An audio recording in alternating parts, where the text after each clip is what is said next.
Since early April, I've had a fox visiting my front garden. I think it's a vixen, and I think it's based over in NUIG, which is close by. It visits a feeding station that I set up in the front garden. I had actually set up the station for a hedgehog survey, but the hedgehogs never arrived, so the fox has taken advantage instead. I have a trail cam set up in front of the feeding station, so I can tell what times during the night and during the day that the fox visits. The fox comes and goes during the night and will often come back numerous times during the night, often an hour or two between visits. Back in April, when it started visiting, obviously early morning was still darkness, and the fox could feed in relative peace and had no fear of being disturbed. The latest the fox would visit the garden is around 6 a.m. Back in April, it was dark at 6 a.m., so the fox could feed in relative security and had no fear of being disturbed.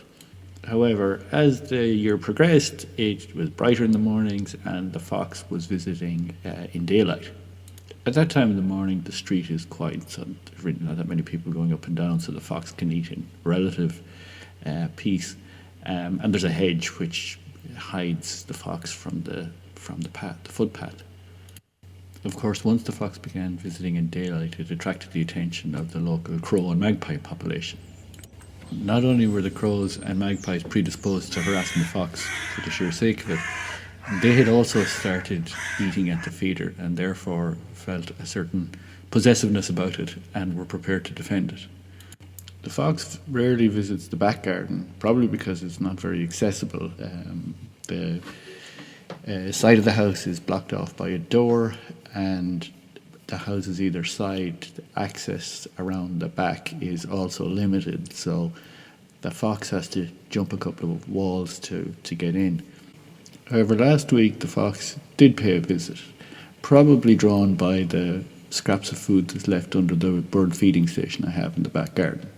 The fox spent a fair bit of time under the feeding station snuffling around. I'm surprised it found any food because the pigeons usually have everything picked clean. It was a lovely sunny morning, and after the fox had finished scavenging, he jumped back up on the wall and settled down to try and have a bit of sleep. The spot it picked wasn't too bad. It's bathed in sunshine and there's a lot of ivy, so it's a kind of a wide platform that it could settle down and have a snooze. The fox didn't get much time to sleep. As soon as he settled down on the wall, a pair of magpies and a pair of hooded crows started screeching at him. While the pair of hooded crows were content to make a few low swoops over the fox to disturb it, the magpies decided to be, well, magpies.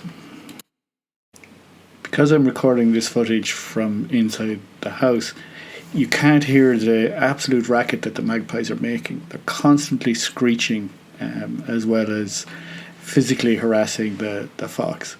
What's fascinating is how the magpies work as a team.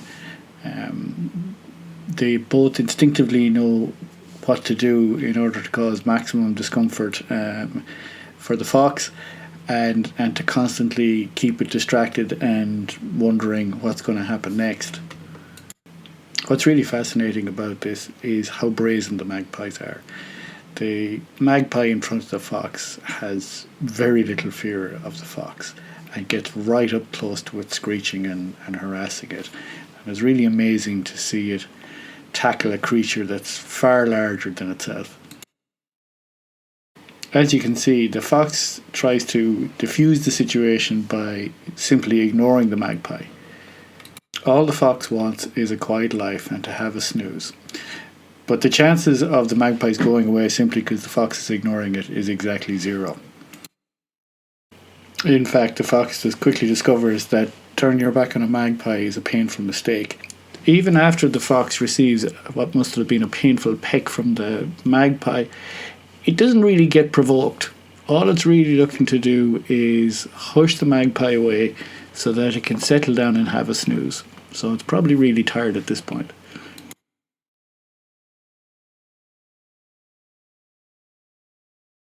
Of course, no sooner than it looked like the fox was finally going to get some peace and quiet, and be left in peace, the magpies returned, and this time they seemed even more energized than before.